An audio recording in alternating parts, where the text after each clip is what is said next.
Pension என்ற அன்பு, Merlin என்ற லைலா பேர் மாற்றம். அவங்க இப்போ வந்து என்ன சப்ஜெக்டை பற்றி பேச போகிறாங்கன்னா, பாஸ்ட் வந்து சண்டே சர்வீஸில் சண்டே ஆராதனையில் பிரசங்கத்தை பற்றி 2 பேர் உரையாடுவாங்க. அது என்ன உரையாடுவாங்கன்னு நீங்கள்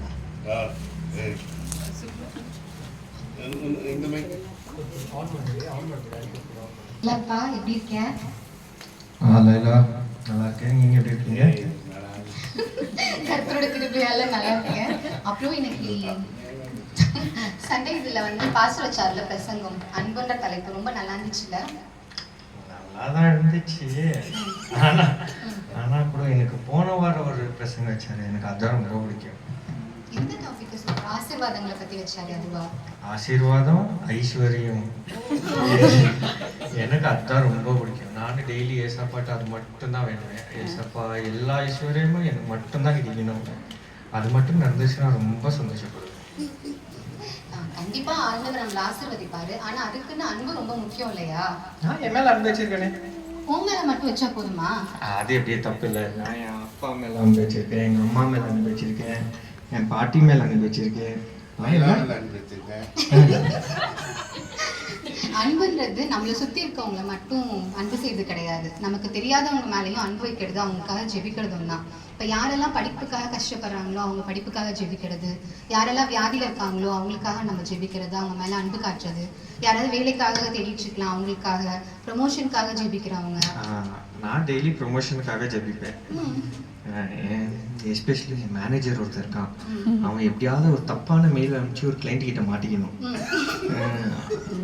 அப்படியே எக்ஸ்ட்ரா ஸ்பாட்ல அவனை ரிமூவ் பண்ணிட்டோம், நான் அந்த இடத்துக்கு வந்து நான் முன்னேறிடணும். அடப்பாவி, இது என்ன மாதிரியான ஒரு விசுவாசம்? ஏசப்பா என்ன சொல்லியிருக்காரு?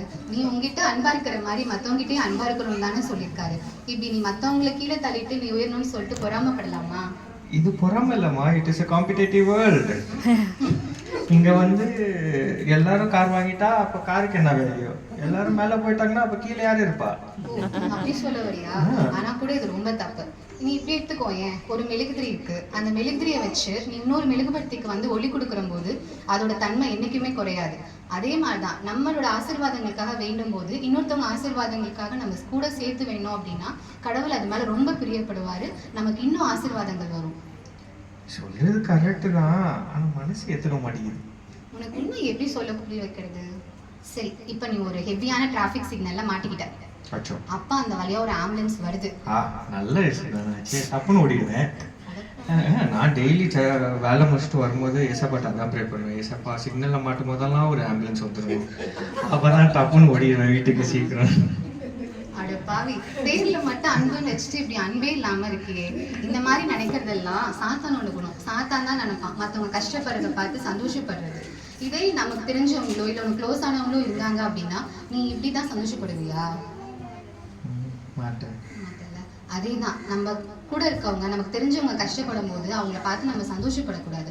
மாறா நம்ம அவங்க கூட சேர்ந்து அவங்க கஷ்டத்தை பகிர்ந்துக்கணும், அவங்களுக்காக மன்றாடணும். இதைதான் கிறிஸ்து நமக்கு சொல்லி கொடுத்திருக்காரு. இதுதான் ஒரு விசுவாசமான வாழ்க்கையும் கூட. ஆமா, இன்னும் நான் ஜெபிக்கிறத மாத்திக்கிறேன். கண்டிப்பா மாத்திக்கியா? மாத்திக்கிறேன். நம்ம வாழ்ற வாழ்க்கை தான் நமக்கு மட்டும் ஒரு எடுத்துக்காட்டா இல்லாம நம்ம சபைக்கும் நம்மளோட விசுவாசிகளுக்கும் எடுத்துக்காட்டா இருக்கும். அதனால இனிமேல் நம்ம ப்ரேயர் பண்ணும்போது நமக்காகவும் ப்ரேயர் பண்ணுவோம், மற்றவங்களோட அன்புக்காகவும் மற்றவங்களோட உயர்வுகளுக்காகவும் நம்ம ப்ரேயர் பண்ணுவோம். சரியா? கண்டிப்பா.